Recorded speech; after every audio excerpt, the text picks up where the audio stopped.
இவ்வளோ பேர் வந்தாங்க, இவ்வளோ பேர் பாகிஸ்தான்காரன், இவ்வளோ பேர் லோக்கல், இந்த இடத்துல தப்பாயிடுச்சு, இந்த ரூட்டுக்குள்ளால இங்கே வந்தான், இதெல்லாம் நாங்கள் கொடுத்தோமே.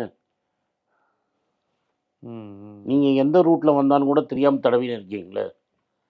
உங்கள் இன்டெலிஜென்ஸ் என்ன ஆச்சு? முழுக்க உளவுத்துறை ஃபெயிலியர் தான் அது. ஆமாம், அது யாருக்கு அடியில் வருது? அப்போ அஜித் தோவல் என்ன பண்ணிகிட்டு இருந்தார்? அமித்ஷா என்ன பண்ணிகிட்டு இருந்தார்? அமித்ஷா இங்கே கூட்டணி பேசுறச்சா அவன் உள்ளே வந்துட்டானா? இங்கே நீங்கள் பிஸியாக எடப்பாடியை உட்கார வச்சு கூட்டணி சொல்லிட்டு இருந்தார். இப்போ எடப்பாடியோட அப்பயே வந்து கேம்ப் போட்டிருக்கணும் தான். அப்போதான் போட்டிருக்கலாம், போட்டாருன்னு நான் சொல்லலை, தெரில எப்போ போட்டாங்கன்னு தெரியல. பட் இவர் இங்கே பிஸியாக இருந்தார்ல. அப்போ நான் என்ன கேட்குறேன், அதே இடத்துல நிஷிகாந்த் தூபேன்னு ஒரு மினிஸ்டர், பாஜக எம்பி, அவர் 25வது கல்யாணம் ஆகி 25வது ஆனிவர்சரி அங்கே கொண்டாடிட்டு இருந்தார். அப்போ ஏன் போடலை?